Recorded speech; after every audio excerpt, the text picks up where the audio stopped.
Bueno, compañeros, yo me voy a presentar nuevamente. A mí me dicen Velasco. Yo voy a dar un tema sobre la educación y la familia. A mí me tocó un tema un poquito más como de tipo enfermedad o por ejemplo un poquito más psiquiátrico. Voy a empezar con los trastornos de conducta alimentaria, como por ejemplo lo que es la anorexia y la bulimia. Primero, para empezar, quisiera profundizar un poco más sobre qué son este tipo de trastornos, más que nada. Como bien tiene su nombre, lo que son la anorexia nerviosa o la bulimia nerviosa son trastornos ya muy graves que afectan únicamente la percepción realmente de la propia persona. En la anorexia se da muy constantemente una percepción errada a través de que empiezan a ver su cuerpo de una forma diferente a la que lo tiene. Empiezan a ver su cuerpo de una forma mucho más, podría decirse, de una forma mucho más voluptuosa de lo que realmente es. La bulimia es básicamente lo mismo, pero lo único que se diferencia entre la anorexia y la bulimia es la forma en la que se destacan en su forma de efectuarse. La anorexia es básicamente directamente ya no comer para poder sentirse bien con su propio cuerpo, y la bulimia está más enfocada en hacer una ingesta de comida y luego expulsarla de forma voluntaria. La enuresis. Lo que es la incontinencia urinaria se ve muy constantemente en lo que son los niños pequeños, que es básicamente, como coloquialmente lo conocemos, como mojar la cama. Pero en lo que es en el sistema ya de la enuresis ya es directamente en las personas mayores que ya están a través de después de los 18 años hasta ya pues 60, 70 años o ya hasta la muerte, ¿verdad? La enuresis es la falta directamente de la capacidad de poder resistir las necesidades básicas como lo que es el orinar de una forma involuntaria. El embarazo en los adolescentes. Este es un tema demasiado controversial como para poder profundizarlo de una manera mucho más efectiva. El embarazo adolescente es un problema de salud pública con consecuencias significativas para los jóvenes, sus familias y la sociedad. Los factores de riesgo son multifacéticos, incluyendo factores socioeconómicos como pobreza, falta de educación, factores individuales, falta de conocimiento sobre la salud sexual, baja autoestima, factores culturales, acceso limitado a anticonceptivos. La prevención y la intervención temprana son cruciales para abordar este problema. ¿Qué me quiero referir con esto? Hay demasiados factores en los que pueden involucrarse para un embarazo de forma prematura o de forma no deseada, como por ejemplo lo que es la falta de información.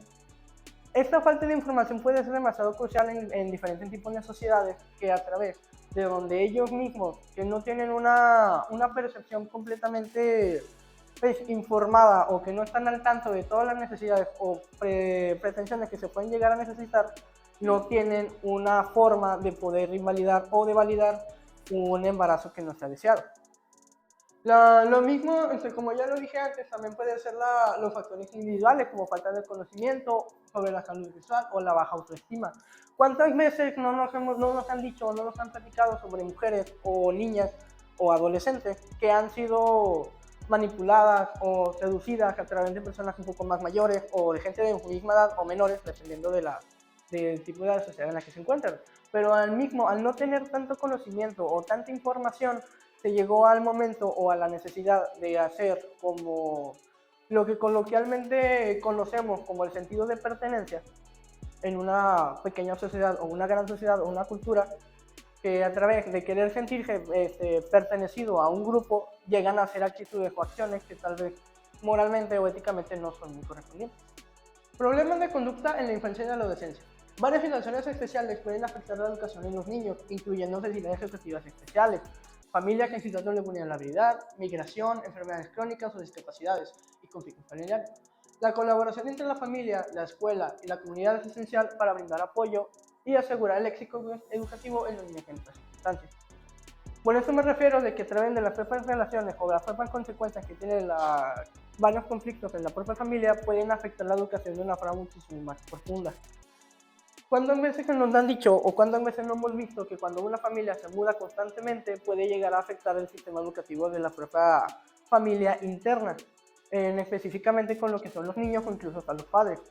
Al momento de que a un niño que no tiene, que no ha desarrollado sus habilidades sociales al 100%, que digamos un niño entre 10 a 15 años de edad, que apenas está conociendo su estado de pertenencia, al momento de que está cambiando o está sí, bueno, es que está cambiando de entorno constantemente, va a crear una brecha demasiado emocional que le puede afectar en su educación. Esta brecha, a través de lo mismo de que no puede considerarse o consolidarse en un pequeño grupo para poder generar sus habilidades emocionales o socioafectivas, va a generar un estrés o inclusive un decrecimiento en la propia generación de conocimiento. Situaciones especiales que afectan la educación. Varias situaciones especiales pueden afectar la educación de los niños, incluyendo necesidades educativas especiales, familias en situación de vulnerabilidad, migración, enfermedades crónicas con discapacidades, conflictos familiares, la colaboración entre la familia, la escuela y la comunidad. Es esencial para brindar apoyo y asegurar el éxito educativo entre los niños en estas circunstancias. Otro examen sobre este tema son lo que son las barreras de aprendizaje o los trastornos ya como más neurodivergentes o neurodiferenciales. En este caso voy a hablar un poco más sobre, por ejemplo, voy a dar un ejemplo que es, por ejemplo, que es conmigo. Yo tengo lo que es el trastorno de déficit de atención y hiperactividad. Una de las cosas que también pueden afectar demasiado la educación son los trastornos y una forma no tan efectiva de poder consolidarlos. Al momento de que, por ejemplo, un joven o un niño o inclusive un adulto que no tiene conciencia de su propio trastorno o su propia barrera de aprendizaje va a tener un declive completo en lo que es su forma de comunicarse como su forma de aprender.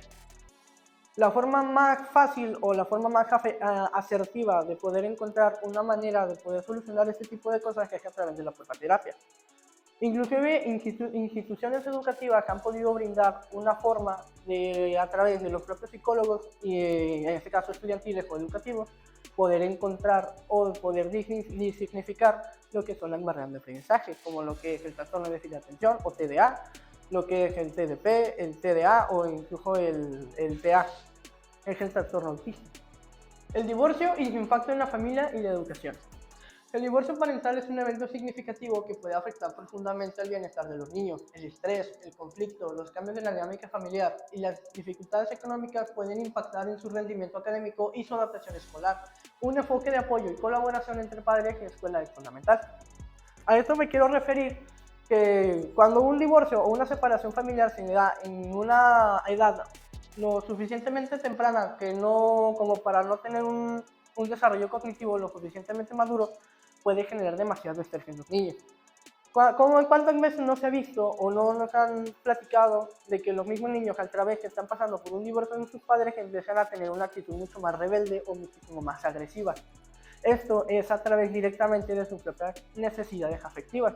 No tiene tanto que ver con lo que es la separación o el divorcio, sino más bien en las necesidades que tienen los niños.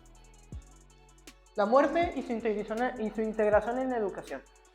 La muerte es una parte inevitable de la vida y debe ser abordada de manera abierta y comprensiva en la educación. Es importante proporcionar a los niños y adolescentes un espacio seguro para procesar sus emociones, preguntas y dudas relacionadas con la muerte y el duelo. ¿Cuándo en meses no hemos visto que una muerte de un familiar a una temprana edad también puede afectar de una forma muy significativa en la educación?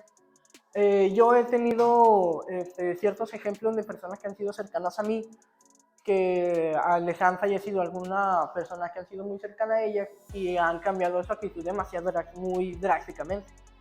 En el propio sentido de la propia depresión o del propio conflicto que tienen entre ellos mismos, se puede llegar a dar como un choque demasiado emocional que les puede afectar significativamente a lo largo de su vida. Cambio de residencia y su impacto familiar.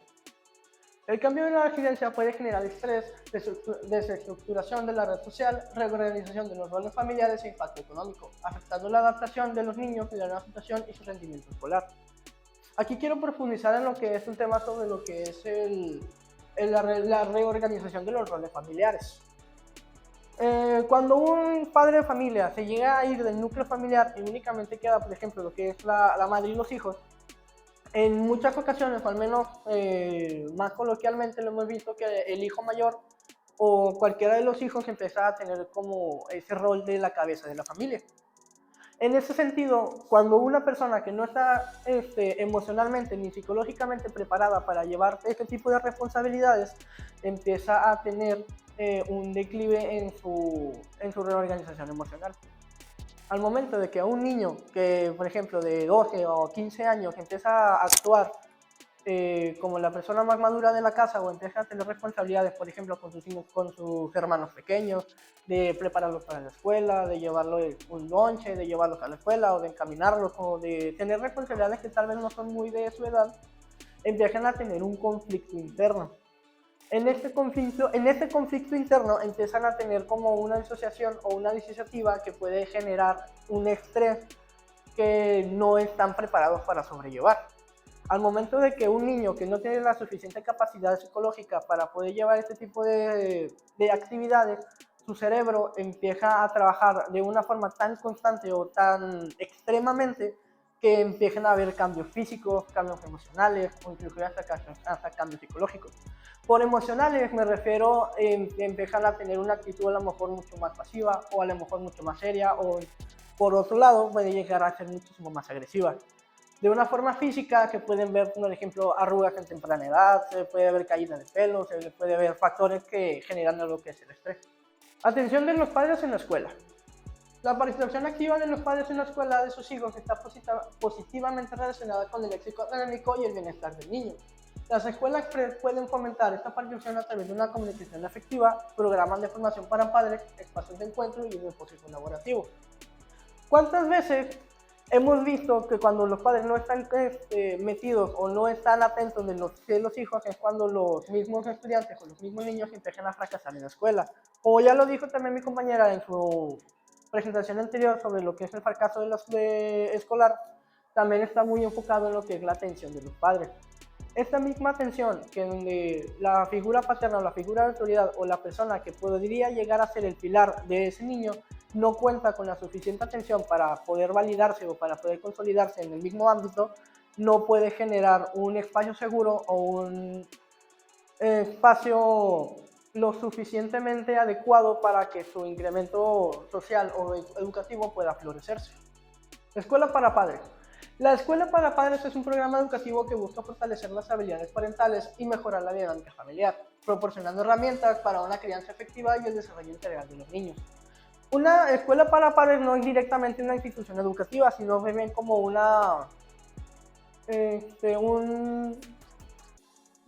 un sistema como más social que busca que los padres se den cuenta o que busquen interesarse más bien por lo que su propia presencia o los factores de sus actitudes o incluso hasta su cultura puede afectar en sus hijos o en los niños a través de sus acciones, actividades o actitudes, entre otras cosas, ¿verdad? La escuela para padres es un sistema que busca que los padres se den cuenta de que al no estar o el no tomar importancia o el no ni siquiera significarse por lo que sus hijos están haciendo, va a afectar a esos niños a un declive o un fracaso escolar. La entrevista con los padres. La entrevista con los padres es una herramienta fundamental para la colaboración entre la escuela y la familia, permitiendo una comprensión más completa del estudiante y la planificación de intervenciones educativas individualizadas. ¿A esto qué quiere decir? Que a través de las propias entrevistas con los padres se puede llegar a darse cuenta uno por así decirlo, de todo lo que lleva arrastrando desde atrás, ¿verdad? En cuántas escuelas ha estado o cuáles han sido los promedios que ha llevado en esas escuelas, si realmente tiene una barrera de aprendizaje y si se ha llevado a cabo una regularización en el sistema o, por ejemplo, también en las entrevistas para padres también se puede dar mucho lo que es el ciclo familiar o incluso hasta el estilo de vida. En este estilo de vida, dependiendo de lo que se llegue a significar, puede significar, inclusive puede haber hasta pérdidas de habilidades motrices, de habilidades sociales, de habilidades emocionales. Evaluación integrada de educación y la familia.